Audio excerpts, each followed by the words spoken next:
share મને મારે મારા ગોમડે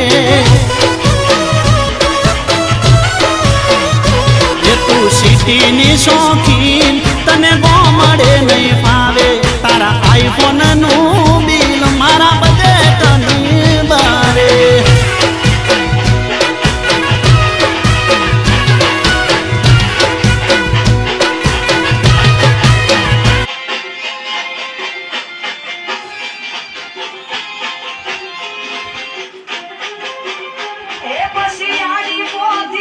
લાગી એવું મને કહેતી ઈના મારા કપડાનો